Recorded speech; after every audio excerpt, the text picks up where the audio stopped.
Everyone in the village laughed the day Aisha was forced to marry Harun, the man everyone called useless, the man with torn shoes, no family, no money, and no future. The day she signed the marriage papers, her uncle whispered, "Your life is over."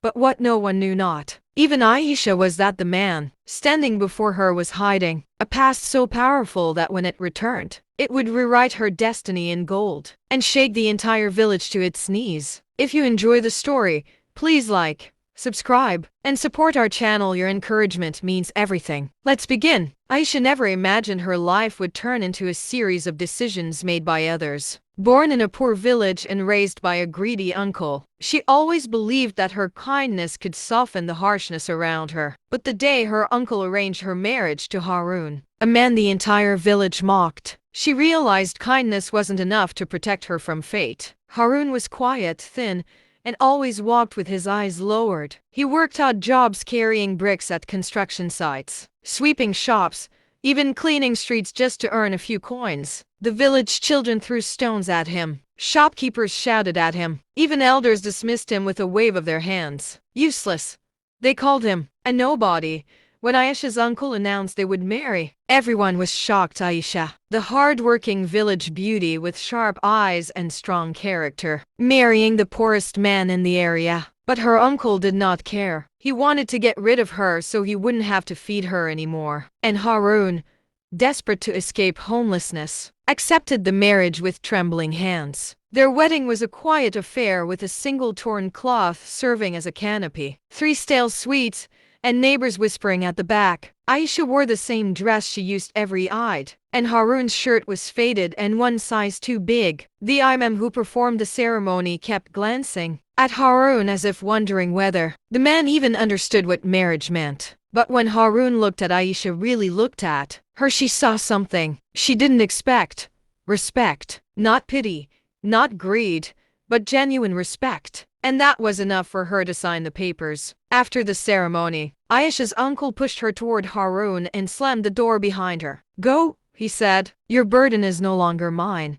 That night, Harun didn't touch her. He didn't even sleep beside her. Instead, he sat near the window and whispered, "Aisha, I don't deserve you, but I will try. I promise." The first few months of their marriage were painfully hard. They lived in a tiny clay house that leaked whenever it rained. Aisha stitched clothes for villagers, earning barely enough for food, while Harun continued doing rough labor. Despite their struggles, he never spent a single coin on himself. Every evening, he brought home a fresh packet of milk for her, saying, "You work too hard. At least drink this." Slowly, Aisha noticed things others never cared to see: Harun's impeccable manners, his intelligence when he spoke rarely, his soft voice, his refusal to argue even when insulted. He treated her like she mattered. But the villagers didn't stop mocking him. "Your husband is good for nothing," women would whisper to her at the well. "Aisha could have done better," men said openly. Aisha never defended him, not because she agreed, but because she believed his actions would speak louder one day. One evening, during a terrible storm, Harun came home drenched and coughing as if his lungs were collapsing. He fell unconscious before he could speak. Aisha panicked. With no money for a doctor, she ran door to door asking for help, but people shut their gates, pretending they didn't hear her. "Your husband is nobody. Let God handle him," someone said cruelly. She cried the whole night, wiping his forehead, praying he would survive. By morning, he finally opened his eyes, weak but alive. When he saw her swollen eyes, he whispered, "Why do you care so much?" Aisha snapped back, "Because no one cared about me either, and I know what it feels like." That day something changed between them. Harun began talking to her more, telling her small pieces about his past. How he had lost his family in a fire when he was young. How he had wandered city streets searching for work. How he never begged even when starving. But there was one thing he never spoke about: the strange scar on his shoulder shaped like a crescent. Months passed, and their bond grew. Aisha learned to smile again, and Harun began to look less like a ghost and more like a man rediscovering life. But fate had plans far beyond their small village. One morning, as Harun headed to work, a black luxury car appeared on the dusty road, a sight no villager had ever seen. It stopped in front of Harun. 2 men in suits stepped out. People gathered immediately, whispering, shocked. The men stared at Harun, then bowed slightly. Sir, we've found you. Harun froze. Aisha felt her heart stop. The villagers looked at each other in confusion. One of the men continued, we've searched for you for years. Your grandfather passed away last week. You are the sole heir to the Sultan Group worth billions. Gasps erupted around them. The village elder nearly fainted. Aisha stood speechless. Harun slowly shook his head. You're mistaken.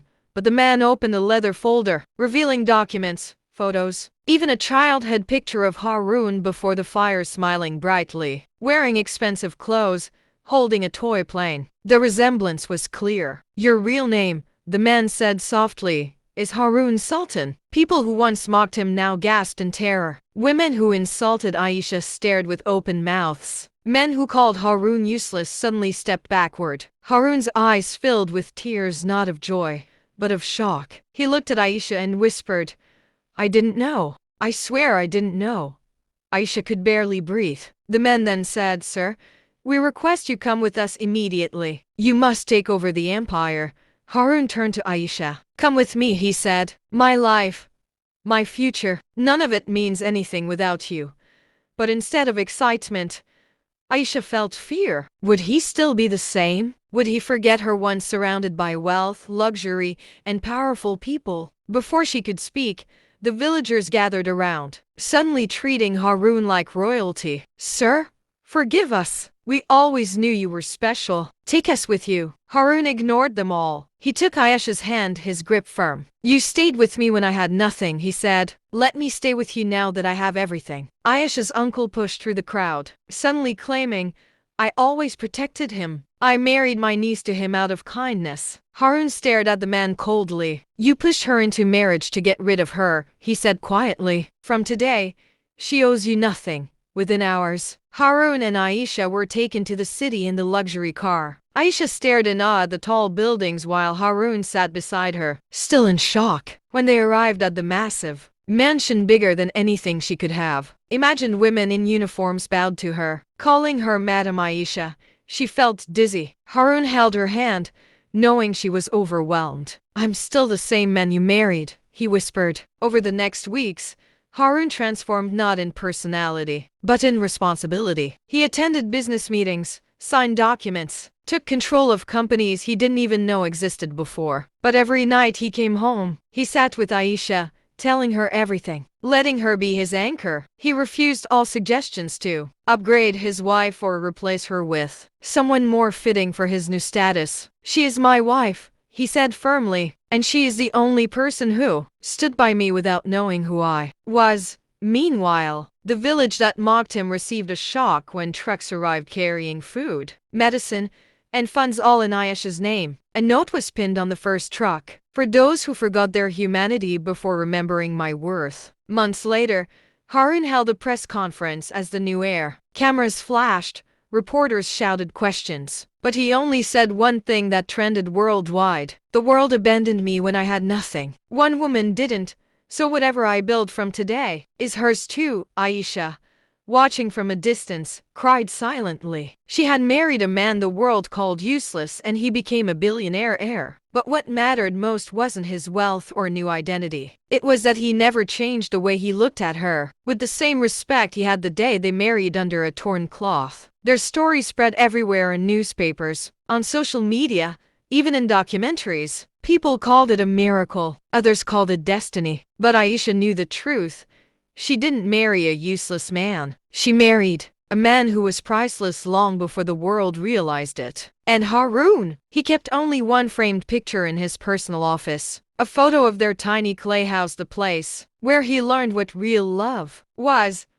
Aisha's life changed in ways she had never dared to dream. But what truly transformed her wasn't the wealth, the mansion, or the sudden respect from people who once mocked her. It was the realization that love built on humility, trust, And sincerity survives every storm. Harun's rise from a homeless, ridiculed laborer to the heir of a billion-dollar empire shocked the world. But what touched hearts everywhere was how he held on to the one person who stayed beside him when he had nothing. Aisha had loved a man the world called useless, and he proved that true worth isn't measured by coins, clothes, or status, but by character. Their journey became more than a fairy tale. It became a reminder that destiny doesn't always arrive wrapped in gold. Sometimes it comes disguised as struggle, patience, and sacrifice. Aisha stood proud beside Harun, not because he became rich, but because he stayed the same honest, humble man she married. Wealth only revealed what was already inside him. The village that once laughed at her learned a harsh lesson. Never judge a person based on their current situation, because tomorrow may hold a truth greater than imagination. And for Aisha,